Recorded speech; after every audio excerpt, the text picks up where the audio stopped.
Thanks very much. I hope everyone had a nice lunch. Now we are ready for the last 3 talks of the meeting before we have then finally the panel discussion. And I want to introduce the first speaker, who is Abigail Corbett. And she will talk about miniature sensors on drones.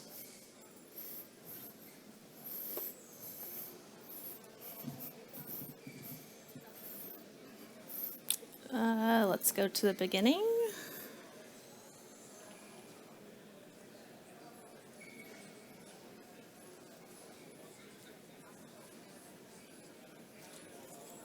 No.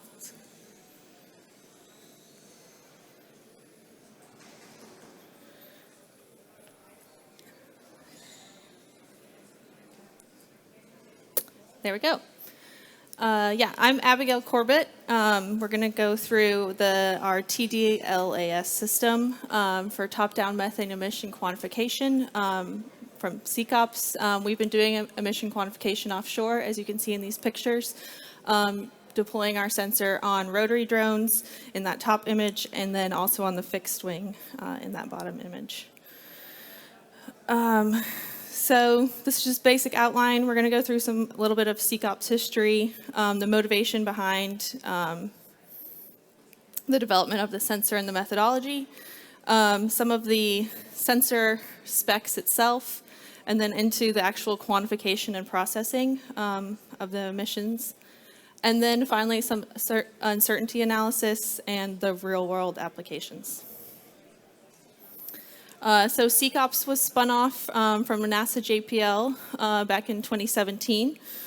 We now deploy our sensor, the Seek-IR, on rotary drones and fixed wing to quantify and localize emissions in oil and gas onshore and offshore, also biogas and landfill. I'll speed through this slide. I feel like we've got a good understanding of the kind of drive behind methane emission quantification. But one of the key takeaways is that the solution needs to be cost-effective, available, so on demand to deploy to the area that we want to quantify, have low risk and low impact to the environment and to operations, so limiting the interruptions as we're trying to quantify those emissions. And then quantitative. There's been some talk about that in previous talks, that detection is no longer good enough. We now need to be able to quantify and understand the uncertainty of that quantification. And so the Seekops Seek-IR, we use a mass flow measurement. We have clearly stated uncertainty and an auditable process. We have verifiable minimum quantification limits. And then we have our set data frequency. And we can compare to those bottom-up estimations of emissions. And this was a video, but you can see here in this image that's kind of frozen. That's at the tail of the fixed-wing drone flying out over the North Sea, over the asset that you can see kind of in the sun reflection there. And so here's the seeker that we put on the underside of the wing. It's a tunable diode laser. It's open cavity. It's ruggedized and lightweight, so the vibration and the real-world applications don't affect the accuracy of the methane measurement. It's drone agnostic, like I mentioned. We put it on rotary drones and fixed-wing drones, depending on the goal of the application. Obviously, the fixed-wing drones can fly beyond visual line of sight to places far offshore. Where the quadcopter or the rotary drone is great for applications with smaller footprints. It's entirely self-contained. It derives its own power. It doesn't take any power from the drone that it is mounted on. And then it's field-proven, repeatable, and consistent. Our workflow methodologies are set. And so we can derive an actionable reporting and quantification measurement for our customers. And so just a brief overview of the kind of process of the quantification. We take the survey. So our survey, we're sampling at 10 hertz intervals to get our methane measurements. We use standardized flight patterns. So for offshore, we're flying in the kind of cylindrical pattern where we descend and then ascent, interweaving our altitude steps as we go back through. And then we apply our accurate mass flow calculations to translate those ppb methane measurements into a kilogram per hour emission rate. And then we report that back, and that begins the discussion. There's been some discussion in other talks about how the temporal change of the emissions. So it's great to go back to the asset and the operators and look at the actual temporal scale of the emissions that we are comparing to, and then also compare to any emission factors or annual emission rates that have been reported. And then all of this with the goal of mitigation. So we need accurate measurements to understand the emissions, in order to reduce those emissions over time and know where to best target efforts to reduce emissions over time. So we've applied this offshore in the North Sea. Since August 2020, we did 14 offshore flights to 9 different assets, which are shown in this histogram on the right. There were 6 different operators and more than 54 hours of flight time. And so each asset is labeled there, anonymized by letter A to I. If it was flown multiple times, the average is shown here. But one thing I really want to note is this kind of log normal curve of the emissions of the assets that we surveyed really matches the histogram on the left of our log normal, where we expect most of the emissions to be below 50 kilograms per hour. Average for the year offshore in the North Sea from EAMS data, which is Environmental and Emissions Monitoring System. So this is a group of reporting and collaborative assets that tell their annual numbers. And so you can see the comparison with the green histogram on the left. Most are below that 50 kilograms per hour like we saw when we surveyed these assets, but there's a few that jump onto that high tail end of having really large emissions, but a lot lower number of those emissions. So here's kind of some visuals of the process of our kind of helix flight pattern. So you can see our map figure on the top there. We fly out from shore, offshore, circle the asset. It takes about 30 minutes to complete a survey at our standard flight pattern and preferred standoff distance. We then isolate the area of interest shown here.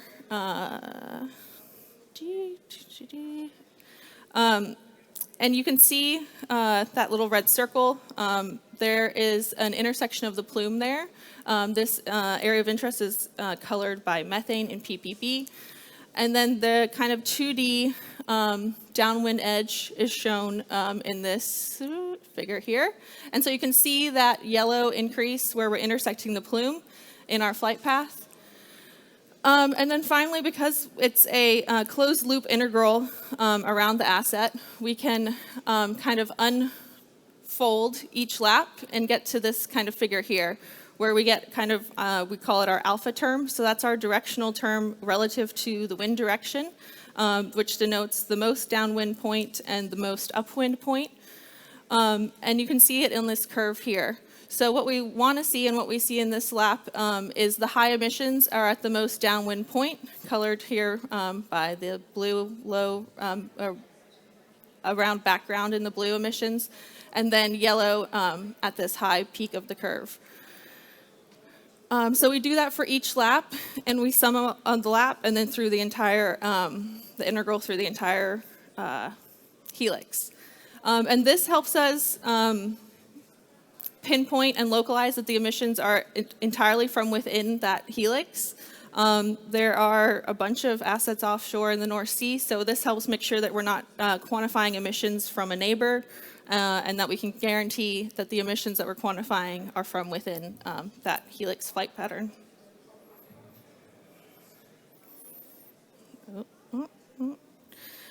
So once we did those real-world applications, it all came down to, well, how close are we? We can compare it to the emission factor numbers, but we really wanted to know using a controlled release.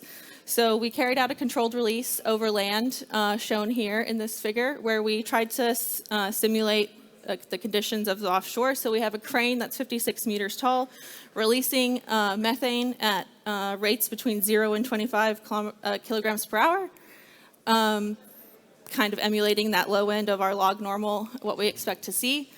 We wanted to demonstrate that our standardized flight pattern accurately intersects the plume, and then also validate the sensor performance. We calibrate it in the lab, but of course we want to make sure that none of our vibrations or actual real-world use of it are affecting the accuracy of the sensor. And then validate the measurement suite against an accurately metered source. So that's one of the things, especially in that temporal change of emissions offshore. This helps us isolate and actually compare to a one-to-one comparison to a metered source. And then this can help us this would help us build evidence to most effectively deploy in the future offshore.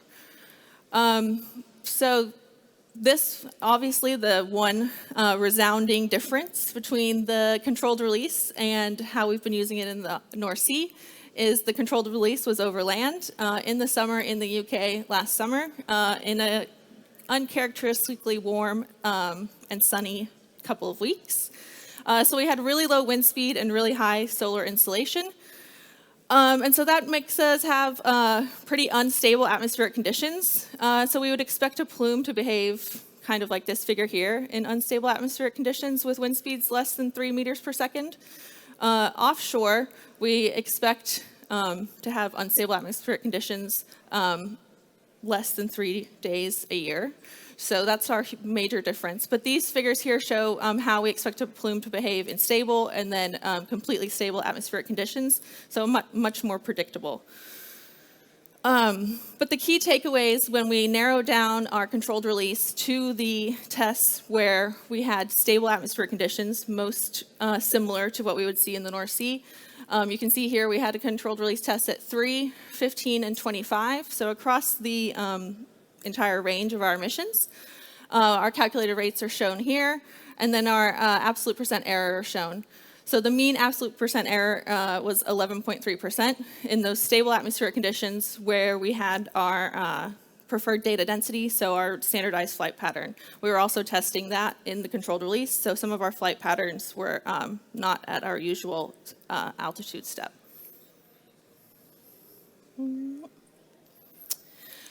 So that gave us our kind of empirical uncertainty for this methodology as a whole, not just the sensor, not just the processing, but the whole entire system.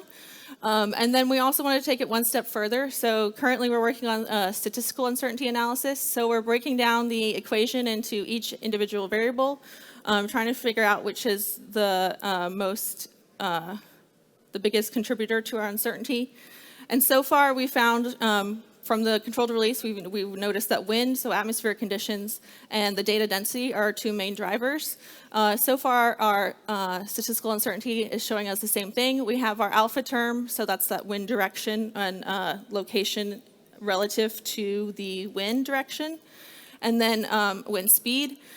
And then the vertical step, so that's that data density term, or adds to the data density as well. And same with horizontal step. So we sample at that constant rate, we fly at a constant rate, but this just goes to show some of the uncertainty comes from sensors not measuring methane. Our GPS sensors and things like that are adding uncertainty to our calculation as well.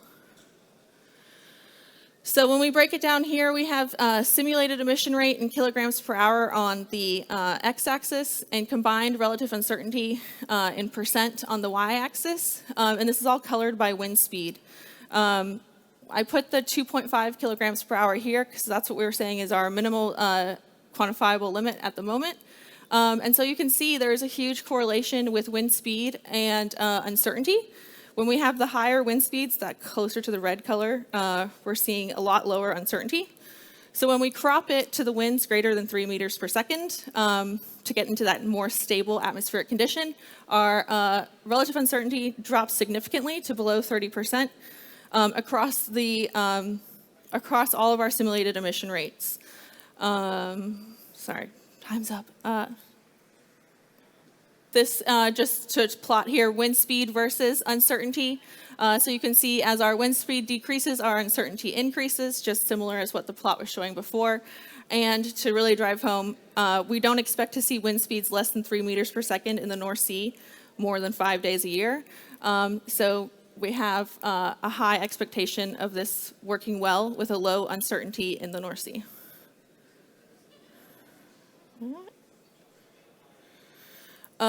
Wrap this up quickly. So our standardized flight pattern adequately surveys the plume. It takes 30 minutes to complete and has minimal operational interruptions. The sensor performs accurately and consistency across wind speeds and release rates. Our conservative empirical uncertainty is plus or minus 16% in conditions that mostly mimic the offshore environment. And then from our statistical uncertainty analysis, we find wind speeds are the main driver uncertainty, but winds greater than 3 meters per second, we expect uncertainty is less than 28% across all other variable conditions. And so Seekops, with our drone service providers like Flylogix, offer a reliable, cost-effective, scientifically proven, and low-risk methane emission quantification offshore to meet net zero and other climate goals. A little bit over time.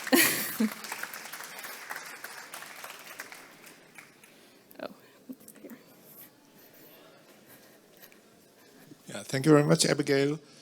We come to the next speaker, Ludovic Donnat from Total, and we will stay with the subject on measurements on drones, but now also looking at methane and CO2 in parallel.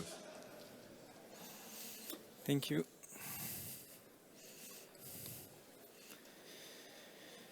Thank you. Hello, everyone. I'm going to talk about a drone-based solution we developed within TotalEnergies with a French lab in University of Reims from CNRS. I want to acknowledge all the people that participate to those development, and I will emphasize how we can take benefit of the CO2 measurement to get an accurate methane emission measurement. In TotalEnergies, we are committed to reduce our methane emission for a long time now, and we are targeting the zero emission on methane. That's why there is an important stake on being able to measure our emission, then reduce it. We developed some research program, and among them we have developed a test facility, which we'll talk about those for 2 days, which is called TADI in south of France, and that we can use to assess technologies and to validate some of our developments. And in our development, we developed a solution which is named AUSTEA for Airborne Ultralight Sensor for Environmental Application, which is a drone-based solution dedicated to emission of methane emission measurements. AUSTEA, it's a set of few things. First, a sensor, which is homemade by the CNRS, and the property of TotalEnergies and the CNRS, which is an infrared spectrometer able to measure methane and CO2 simultaneously within an open cell to the atmosphere. There is no pumping device. And you can see here the lab validation compared with the peak arrow. So the results of the sensor measurements are very accurate. Then we use a drone, standard drone, commercial technology. We just make sure that the drone is lighter to be used in every context. We don't want to face with a problem with regulation if we use too heavy drones, so we choose drones able, under 10 kilograms. And we need at least 30 minutes of autonomy. Another point which is very important is how we can measure the weather, the wind speed and the wind direction, and we use a wind LiDAR to get wind profile, vertical wind profile that covers all of our measurements. The maximum altitude of measurement is for the wind is 300 meters. And then we developed in-house the analytics, all the algorithm that will interpret the concentration measurement, the drone path, the weather measurements to get the emission measurements. The objective for AUSTEA is not to detect emission, but to quantify methane emission to the atmosphere, and as well to estimate the flare combustion efficiency. We use mainly the mass balance approach, and we're facing some challenges. We saw a lot of techniques using this mass balance approach. When you want to use this approach, you need to measure the wind at the drone location. It's very important to have a good wind measurement, because the wind profile is not like it is in theory. You cannot just measure on the ground and say, oh, okay, at 150 meter high, it's an extrapolation, logarithmic extrapolation of the wind profile. We show some realistic wind profile with the wind LiDAR that makes us confident that we need such system to have the good wind measurement at the drone location. We want to keep a high mobility of the system. That's why we need high frequency measurements. We measure at 24 Hertz to make sure that the drone can cover a large plane in a short time. I already said that we need to be able to operate in every context, so have a light drone, meaning have a light sensor. The sensor is weighing 1.2 kilograms, and as well have a range of operation coherent with what we can expect on the site. So we can measure for methane from the background level up to 250 ppm. And we have to sample a whole cross-section of the plume. So make sure we can assure that the drone is within the plume. That's why we develop a real-time monitoring system on the ground to check if the drone is well monitoring some methane and CO2. We validate our system on our test facility in a blind test mode. We have a dedicated team that can operate the rate without telling us what it is.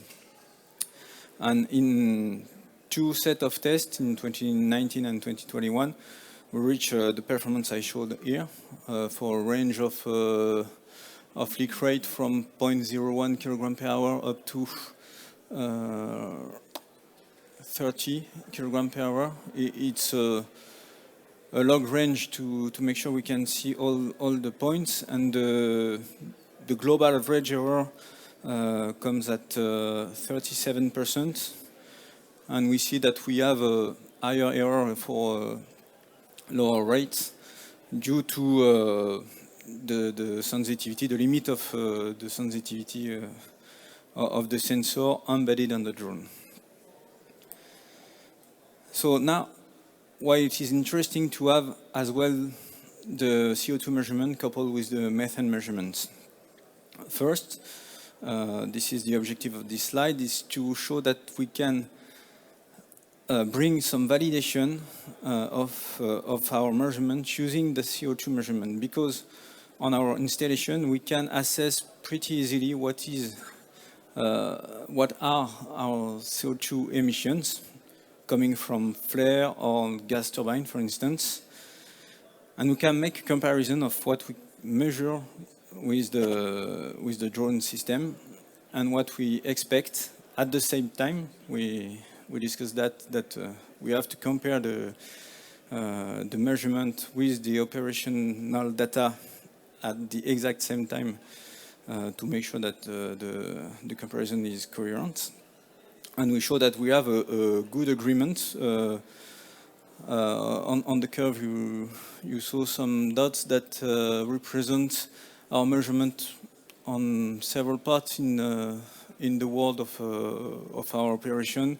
We run some measurement in Nigeria, in Congo, in Netherlands, and globally it always fits the CO2 calculated when we measure the CO2. The error is close to 10%. And this is a way to get confidence of what you will expect with your methane measurement. Here is what we can have on a flare plumb with the methane concentration here in red and the CO2 concentration here in blue. In a flare plumb, you have a perfect match of both concentration. And if you know that your CO2 emissions are good, you can be confident about your methane emission as well. Then you can use the CO2 as a tracer for combustion sources. Same assumption, your calculation for CO2 emission are good.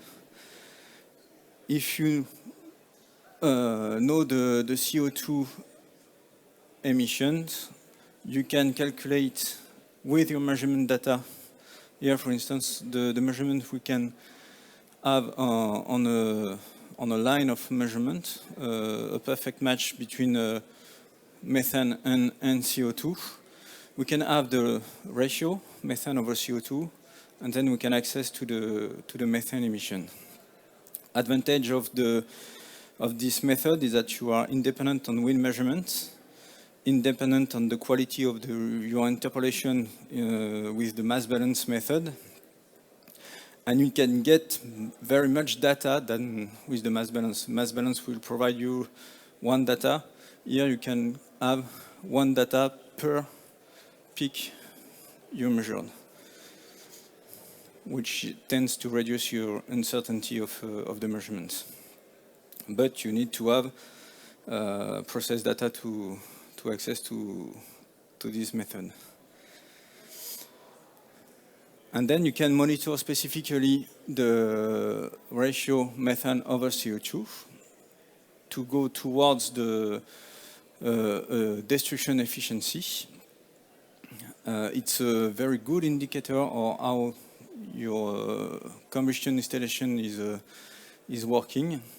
And this is a synthesis of all of our measurements on different facilities, mainly flares.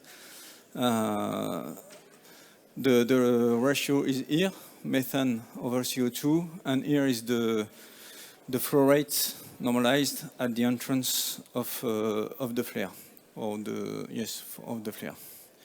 And you can see there is a global tendency that the ratio will be higher when the rate will be lower. And the more the rate is high, the lower tends to be the ratio, meaning that conceptually the destruction efficiency will be better for high rate than for low rate, which can be unstable because the flares are designed to burn high rates and not to burn very low rates. And we can have some point that doesn't match the global tendency, and in this case it was due to a specific situation, a bad design or some damages on the flare tips. If you want to assess the destruction efficiency using the AUSTEA solution, you therefore have three solutions. First one, you use your mass balance measurement of methane, and you compare that with the methane coming in the flare. You have to know the gas flare rate and the gas composition as well. It's very important to know how what is the methane content in the flare gas to use that. The second method, you use the ratio methane over CO2 multiplied by the CO2 emission you calculated, and you can do the same comparison with the methane at the inlet. And the last method, you can directly work with the concentration you measure in the plume without knowing your gas composition or your wind speed and so on, with some assumption.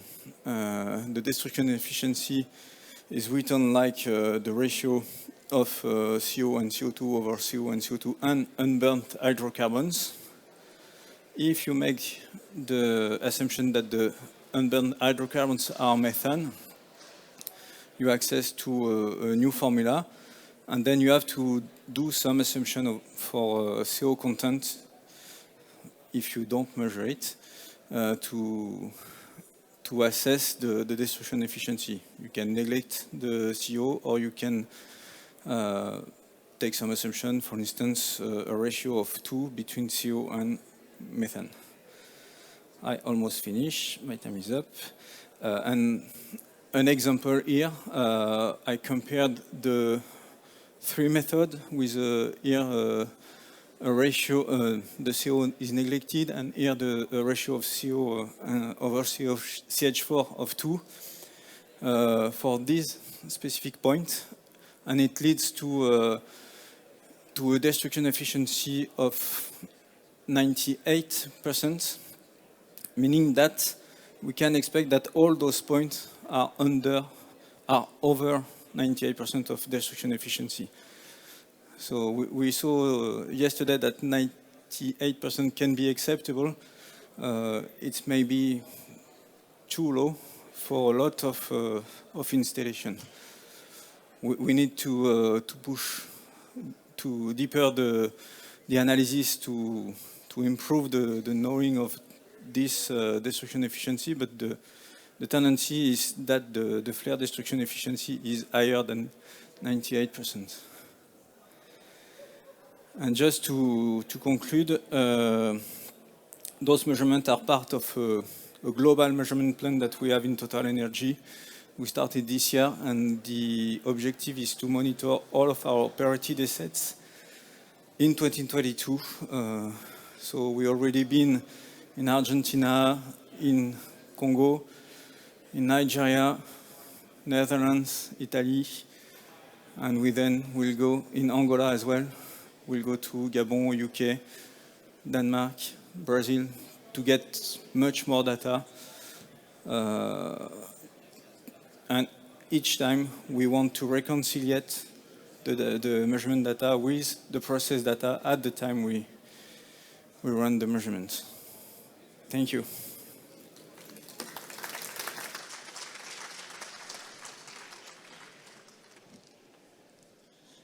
Thank you, Ludovic. The last talk of the session, that's a premiere for today. It will be an online presentation by Jean-Phillipe Gagnon from Telops in Canada, and he will talk about hyperspectral imaging. And I hope... My name is Jean-Phillipe Gagnon. Yes, there he is.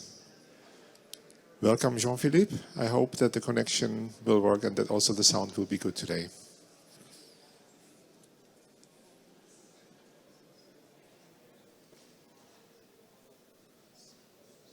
Everyone, my name is Jean-Phillipe Gagnon. I'm a field application scientist here at Telops. Sorry I couldn't be here with all of you today. So yeah, let me first thank the organizers of the Industrial Methane Measurement Conference for giving me the opportunity to speak to you today. So today I'll talk to you about airborne quantification of methane emissions for alternative leak detection and repair. Briefly discuss the problem and challenges associated with methane detection and how hyperspectral technology can help resolve those.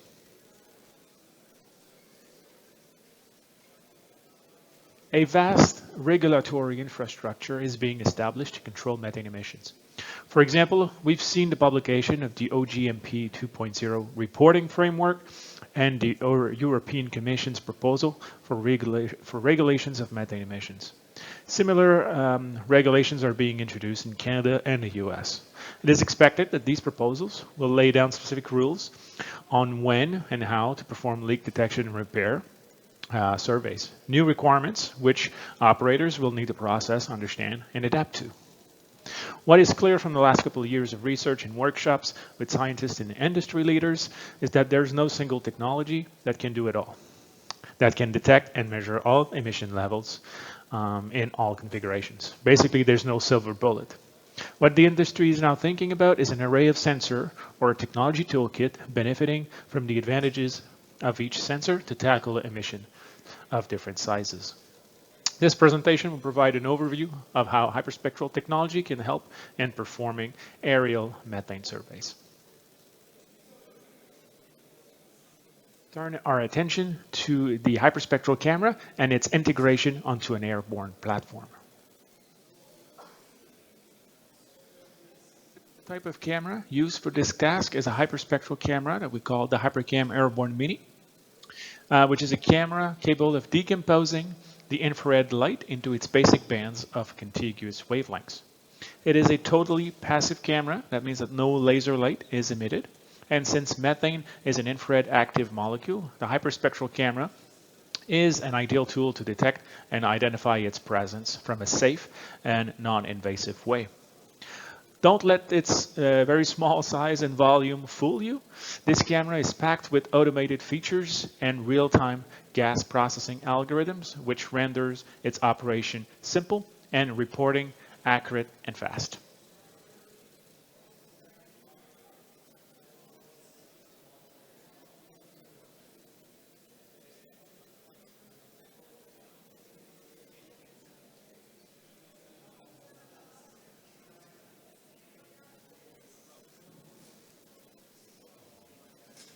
To give you an idea of what it actually looks like when it's mounted in an aircraft, the picture on the left shows you the system installed on a pod on the side of a very lightweight fixed-wing aircraft.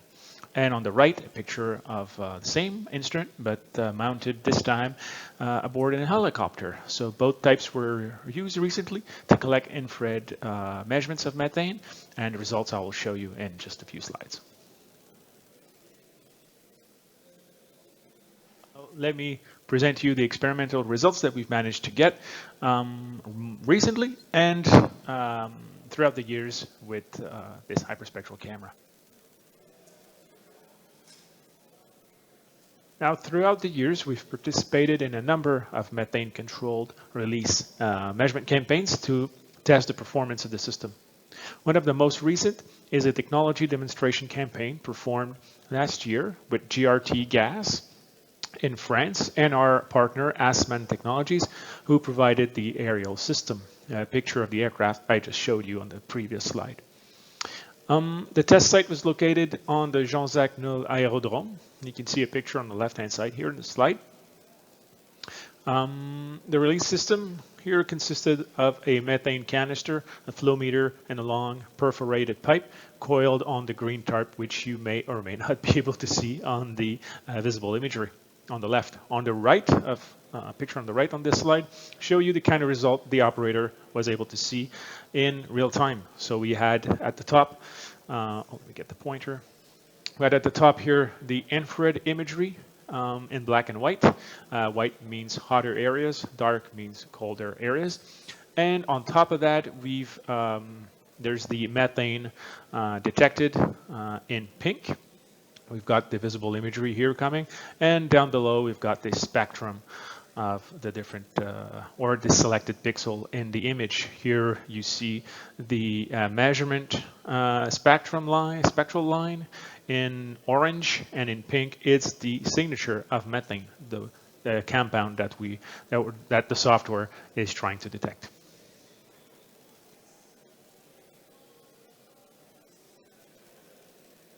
Now, for each of the detections, A detection report is produced in graphical and table format in real time. The graphical report that you see here contains the detection image as it appears in the software used when taking measurements, consisting of the broadband infrared image overlaid with the color-coded detection result here in pink. A compass indicates the north direction. Contextual information is listed on the left here, whereas on the right you see the list of gas that the system detected. Pixels containing the detected gas are displayed in pink in this example, followed by the number of pixels detected as well as the GPS coordinates of the center of mass of the plume. In the example shown here, the gas plume was detected during test number 8 during this specific measurement campaign. We can clearly see the gas cloud detected right near the gas release point.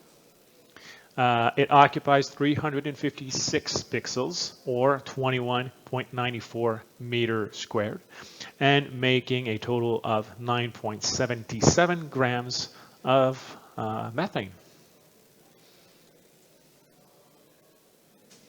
In addition to the individual reports that you saw on the last slide, the system can provide a georeference map of the total amount of data acquired during a specific flight. For example, here, the aircraft flew in from this direction, collected data over this specific region. After the flight, we can auto-rectify and mosaic all of the individual images to make a georeference map. This is what you see here in black and white of infrared data. And if we zoom in on a particular image, you get the individual image, infrared image containing the detected gas plume. Now, all of this data is georeferenced, and you can open that in your favorite software, whether it be ArcGIS or Google Earth imagery, just like I did here. We also deliver formats, detection formats in tabulated form, in PDF, and in Excel spreadsheet format. Now, with the collected data, we can go a step further in post-processing and calculate the gas leak rate or flux, and ultimately compare it with the measured release rate. To achieve this, we need to couple the amount of methane in the detected cloud, which we get from the real-time reports that are generated by the system, and the gas flow velocity, which we assume to be equal to the wind speed as measured by a weather station deployed nearby. To illustrate the procedure, let's focus our attention to data set number 8, which is the typical data set, and the one I've presented earlier. So multiplying the total methane mass by the wind speed, which in this case was 2.4 meters per second, leads to a retrieved flux value of 12.7 meter cube per hour. This is in very good agreement with the actual release, measured release gas flux of 13 meter cube per hour for that specific test case. Now, if we repeat this analysis for all of the data set that we have done during this experiment, we end up with the chart on the right-hand side. X-axis will give you the commanded leak rate that we've done. So we did experiments at 4, 8, and 13 meter cubes per hour. And on the y-axis, you'll have our calculated leak rate. So our data are represented by the blue circles. The fit through the data is the red line, and the black line is the parity line, or the perfect answer. So you see a pretty good agreement between our fitted values and the real answer. Of course, we expect some amount of deviation on both sides of this fitted line, just because the wind speed will not always, wind speed measured by the weather station will not always match perfectly in timing with the measurement that we've performed, so we expect some kind of deviation like that. Now, that was just for the data set that we've collected over during the France campaign. If we add all of the other measurements that we've performed in the past, at different locations, at different times, we have this more global chart. So you see here, we were with the France campaign, we were operating in that range, in the lower, let me get the pointer back, on the lower end of that range. We were able to measure much higher release rates at other places, and you see we continue to be quite accurate on the fitted line. It agrees pretty well with the parity line over the whole range, the whole measurement range. Again, you see the deviation. Again, we expect that just because the wind velocity measured by the weather station does not always match perfectly in timing with the time that the release rate happened.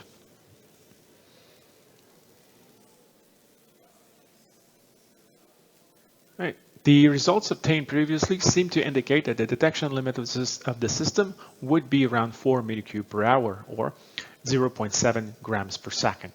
However, this limit will depend on various parameters, such as atmospheric conditions and flight parameters. Nevertheless, the Hypercam Airborne Mini is a highly sensitive instrument, and to put that sensitivity into context, I would like you to refer to this graph that we borrowed from Dr. Evan Sherwin from the last US EPA methane detection technology workshop. The curves here are two data synthesis of methane emissions from natural gas production sites in the US, one by O'Mara in 2018 and the other one by Cosworth in 2021. Very interesting to note is the difference between the results of these two publications. Consider the largest leak back in 2018, the gray dots here. A large portion of the emissions from the 2021 study are even larger than those. Now, if we put on the x-axis the detection limit of the system, we see that the Hypercam Airborne Mini is able to detect 90% of the emissions found by O'Mara and almost all the emissions found by the more recent Cosworth study.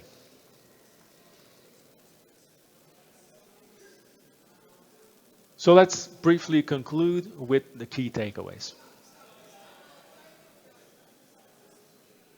Campaigns in which we've participated in throughout the years allowed to demonstrate the capabilities of passive hyperspectral technology for the detection and identification and quantification of methane. Results from recent and past campaigns show that methane was indeed detected and accurately quantified for flow rates between 4 to 55 meter cubed per hour. Its high sensitivity and low detection limit makes it an ideal instrument for aerial methane surveys. Now, the Hypercam Airborne Mini is a cost-effective solution to perform aerial methane emission surveys. Its small size and weight means that it fits into very small aircrafts, which are usually a lot less expensive. Moreover, actionable reports are delivered in real time with GPS-located methane gas plumes. In addition, the same camera, without any changes, is able to detect many other gaseous substances, such as hydrocarbons and volatile organic compounds. This concludes my presentation. I want to thank you all for your attention, and also thank the organizers of the IMM conference, and hopefully I'll be able to join in person next time. So on that note, I wish you all a very good day, and in the meantime, if you have any questions, don't hesitate to reach out to me or the team back at Telops. Thank you very much. Enjoy the rest of your day and conference. Bye. Thanks again, Jean-Phillipe. Can the other two speakers come to the podium again in case we have some questions? Yes. Right. Sorry. Yeah, who has a question? One question that's come in online. It's for Ludovic. Yes. Is the AUSEA method commercially available, or is it just for Total at the minute? Sorry, I didn't. The AUSEA, is it commercially available? No. No. No, today it's not commercially available. The sensor is developed by the CNRS, and we are working on the industrialization of the solution, but it's not already available. Thank you. Yes. Yeah, another one for Ludovic. Great presentation. Lovely to see how much the technology's moved on since we last spoke on it. I was looking at the chart you've got where you've got the flow rate and then the combustion efficiency, and you've got like a series of stacked data points, which I'm presuming relate to individual flares held at the same flow rate. What is the time duration that it takes for you to derive each of those combustion efficiency estimates? Because when you've got the very large spread at very low flow rates, is that flicker that you're seeing in a flare that's very, you know, it's oscillating quickly between different combustion efficiencies, or is the measurement time longer and you're seeing more systemic differences in the flare at different moments in time? So how long does it take to do each one of your CE measurements? Each point reflecting about 30 seconds measurement. So it's flicker, which is Yes. exactly what we see with modelled scenarios for flares as well, which at the point where they start to get inefficient, then you start seeing rapid changes in efficiency. Yes, it can be that, and for very low rate, we have also, for the same flare, monitor the variation of the air entrance, and we saw an effect of the air entrance. If you put too much air in the flare, you raise down the destruction efficiency, and you can have large spreading due to the operational variation. Yeah, exactly what we see from different ways of getting to the same measurement, seeing the same effects. So that's really good to see. Thank you. Thank you. Are there any more questions? Yes. There. I have a question for both of you, actually. When you're getting wind data from the anemometers on board your drone, do you subtract the drone's motion vector from your measured wind vector? So we get wind data drone derived. We don't have an anemometer on the drone. So it's a Kalman filter to get the wind speed and direction. So yeah, it's essentially taking into account the speed and position of the drone.